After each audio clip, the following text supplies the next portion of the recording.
دوسری چیز جو اس فقیر نے عرض کر لی وہ ہے کہ ہمیشہ باوضو رہنا، ہمیشہ وضو کے ساتھ رہنا۔ ہمارے ساتھیوں میں عادت ہوتی ہے کہ بے وضو رہتے ہیں، جب بے وضو رہتے ہیں تو پھر برکتیں نہیں ملتی ہیں۔ میں نے کل عرض کیا کہ ہمارے ساتھیوں کا اکثر مسئلہ ہوتا ہے ایک صحت کا، دوسرا رزق کا۔ جو کہتے ہیں جی صحت ٹھیک نہیں ہے، ہمیں یہ مسئلہ ہے، یہ مسئلہ ہے۔ حدیث پاک میں نبی علیہ الصلوۃ والسلام نے ارشاد فرمایا کہ جو بندہ ہمیشہ باوضو رہے گا، وضو کی برکت سے اللہ تعالیٰ اس بندے کی زندگی میں برکت عطا فرما دیں گے۔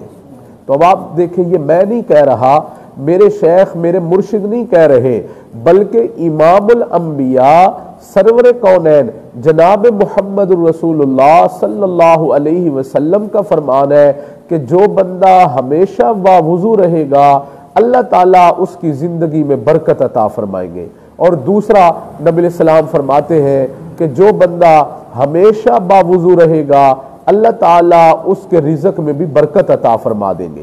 تو آپ اندازہ فرمائیں، ایک صحابی آئے، اللہ کے نبی میرے کاروبار میں کوئی برکت نہیں ہے، کوئی کاروبار زیادہ چلتا نہیں ہے۔ نبی علیہ السلام نے فرمایا کہ آپ ہمیشہ وضو کے ساتھ رہا کریں۔ وہ صحابی چند دنوں کے بعد آ گئے، کہتے اللہ کے نبی اللہ نے مجھے اتنی برکت دے دی ہے کہ اب اتنا مال ہے کہ میری سوچ سے بھی زیادہ اللہ نے عطا فرما دیا ہے۔